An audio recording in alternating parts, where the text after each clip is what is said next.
Gue benci banget kalau ada film yang di akhirnya tuh berjejer protagonis jalan meledak kanan kiri gitu kan. Basi banget sih menurut gue. Dan itu yang terjadi di ending dari Mortal Kombat 2. Ya, kita udah selesai nonton Mortal Kombat 2 yang mana ada orang Indonesianya coy di sini. Ada Jota Slim sekarang bukan jadi Sub-Zero lagi, jadi Bihan lagi, tetapi jadi Noob Saibot di sini. Dia ada di alam neraka ya, seperti yang di dalam gamenya gitu. Dan langsung aja di depan kalau teman-teman nanya keren gak bang? Keren. Tapi apakah ceritanya menarik? Biasa aja sih menurut gue itu. Dan kenapa biasanya kalian harus simak review kita sampai selesai gitu. Dan langsung aja di depan secara action sequence, secara fatality ini jauh meningkat daripada film yang pertamanya. Kalau film pertamanya lebih banyak ngobrolin tentang Kolyang dan bla bla bla, itu banyak yang benci gitu ya. Kalau di sini nggak to the point dan dia mengambil setiap karakter-karakter penting yang ada dalam gamenya, terutama ya kemunculan Kitana gitu, dimana Kitana dari awal ya di menit pertama langsung diperlihatkan bagaimana flashback masa lalu di mana Kitana itu direnggut gitu ya, ayahnya dibunuh sama si Shao Kahn di dalam pertempuran untuk mengambil dunianya. Akhirnya si Shao Kahn ini mengangkat si Kitana sebagai anaknya dan beberapa tahun kemudian sampai dia dewasa itu akhirnya dia mencoba untuk membalaskan dendamnya gitu. Di satu titik gue percaya ini sebenarnya Mortal Kombat tuh lebih ke ceritanya Kitana ya, karena dia main karakternya gitu dibandingkan Johnny Cage gitu. Justru Johnny Cage yang dijual di trailer menurut gue di sini justru nggak berkembang karakternya. Oke lah, mungkin fokusnya mungkin pengen ke Kitana, tapi sebenarnya kan Mortal Kombat menurut gue ya ini tentang ketengilan dari Johnny Cage gitu. Apakah memang ini disimpan untuk film kedua dan sebagainya ya, kita lihat saja. Tapi jujur di antara dari Mortal Kombat 2 ini kalau kita ngomong tentang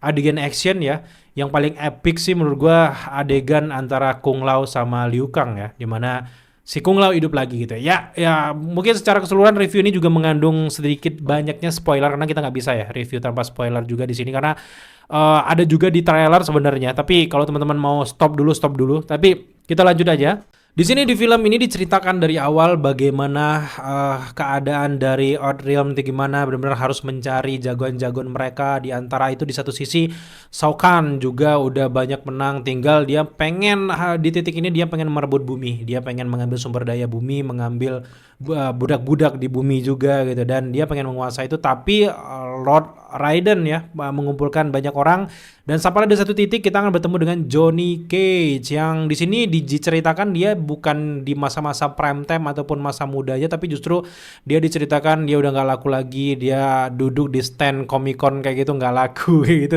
kayak di dalam trailernya ya.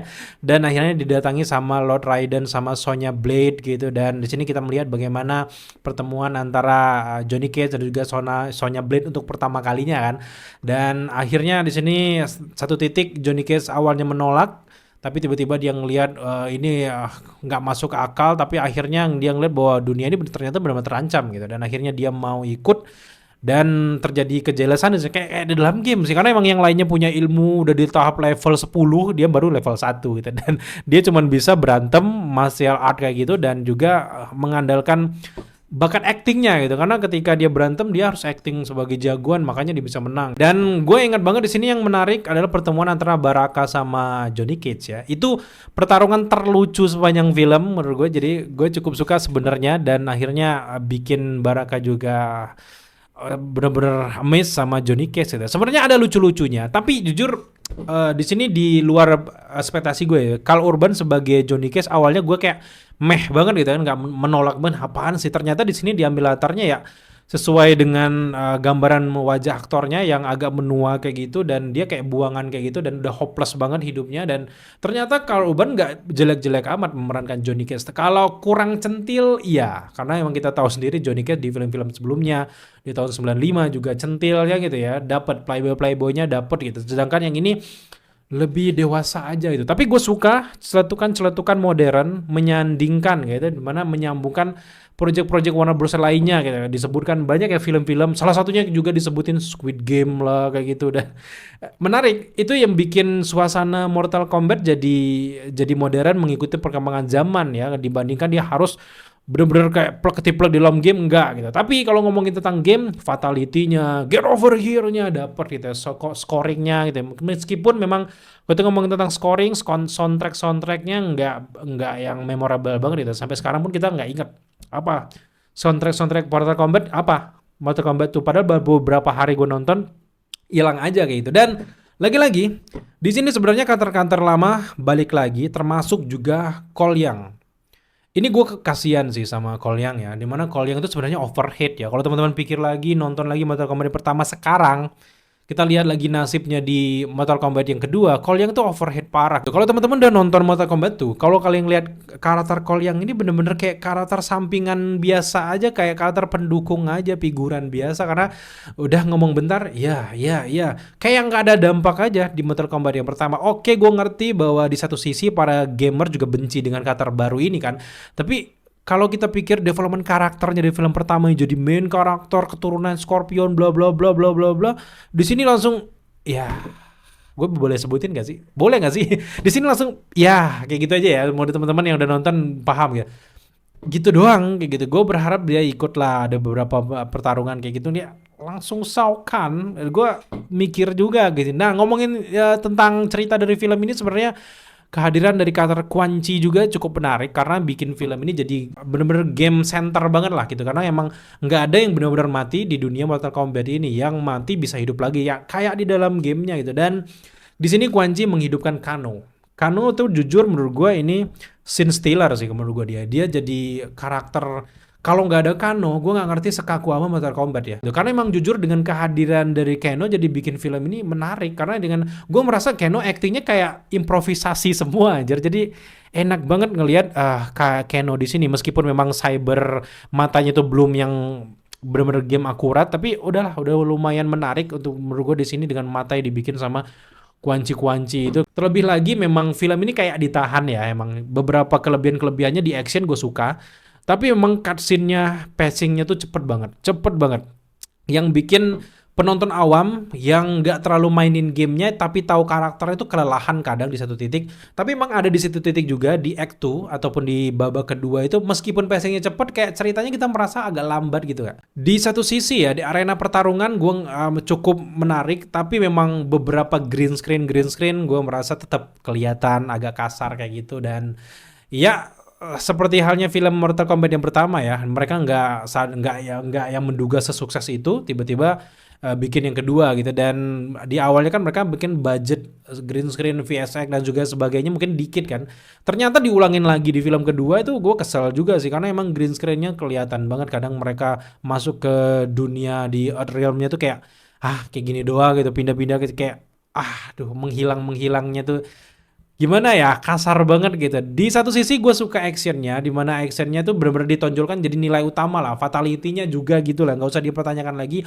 Yang perlu gue acungin jempol juga tanpa sensor man, di sini juga ya menarik. Di sini 17 plus 18 plus lah, pas banget menurut gue di film ini. Nggak ada kelebihan lain, dengan cerita biasa aja. Kalau teman-teman pengen cari sisi Oscar ini, jangan nonton film ini men. Di sini nggak ada, karena emang dari segi cerita cuman sekedar untuk intermezzo ke pertarungan selanjutnya gitu aja. Nambelin sedikit bertarung, dan akhirnya dengan adegan cringe yang jalan bareng di akhir itu. Itu gue sumpah sih, gue nggak suka banget adegan di akhir itu. Menurut gue ampas sih menurut gue adegan akhir. Tapi secara keseluruhan sebagai fans dari game Mortal Kombat, ini fan service banget. Tapi di satu sisi untuk orang yang netral plus juga yang cuman tahu sekedar di kulit luarnya aja, sebuah film itu benar-benar menurut gue cerita tuh juga cukup penting. Karena emang di sini ya cuman bug bebuk aja, ceritanya ya hambar aja, udah gitu aja. Dan kegentingan bahwa realm bakal diambil sama Shokan di sini tuh kita nggak ngerasa deg-degan gitu. Anjir, dunia bakal diambil. Beda kalau kayak mungkin Darkseid gitu. Darkseid datang gitu, beda kan, Thanos datang gitu, beda menurut gue. Tapi di sini nggak ada yang segitu menarik. Yang menarik cuman ya adegan ikonik di mana Lord Raiden hampir kepotong lehernya aja sih, itu menarik banget sih menurut gue, dia itu keren. Dan Kitana juga sebenarnya gue pengen dia tuh tektokannya dengan Johnny Cage tuh lebih dalam lagi, tapi ternyata cuman gitu doang, nggak yang terlalu banyak. Cuman kebanyakan Kitana juga tektokannya ke Jade ya, ke pengawalnya itu. Jadi menurut gue chemistry antara Johnny Cage Kitana itu menurut gue harus dapet gitu. Plus juga sebenarnya Johnny Cage sama Sonya Blade juga harusnya lebih dapet lagi kalau kita pikir-pikir kalau main gamenya. Tapi ya biasa aja di sini menurut gue, ya gitu aja tuh. Dan salah satu yang cukup menarik menurut gue yang epic ya, Gimana si Scorpion bikin neraka jadi surga versinya sendiri, keren banget itu. Apalagi pas si Kano makan apel itu langsung membusuk, itu pas dia marah ketahuan semua, dan gila se-epic itu Scorpion ya. Tapi jujur kehadiran si Noob Saibot ataupun Jota Slim sini ya dikit banget yang bikin kita harusnya lebih banyak kayak gitu, dan munculnya cuman kayak penambal cerita dunia atas sama dunia bawah gitu aja, kayak ya udah. Selain itu yang nggak ada cerita menarik terkait dengan Bihan, biasa aja gitu. Dan tektokannya dengan si Scorpion ngamuk-ngamuknya aja cuman kayak penambal cerita untuk supaya Shao Kahn ini melemah gitu aja menurut gua gitu ya. Dan kayaknya memang banyak hal yang ditunda-tunda ditahan untuk film yang ketiga. Secara keseluruhan film ini bagus, bagus aja, tapi nggak yang bagus banget gitu. Ketiga lebih banyak lagi memperlihatkan seperti dalam gamenya, tapi gua akui gue cukup suka dengan Mortal Kombat ini karena memang mereka benar-benar fokus ke dalam gamenya, dan bisa dibilang setelah The Super Mario Bros. Movie itu ini adalah film game adaptasi terbaik sih menurut gue di tahun 2026 ini. Jadi buat teman-teman yang menonton menurut gue cukup rekomendasi. Dan ya di review kesimpulannya untuk Mortal Kombat 2 ini adalah film Mortal Kombat terbaik kedua sejak Mortal Kombat yang ada di tahun 1995.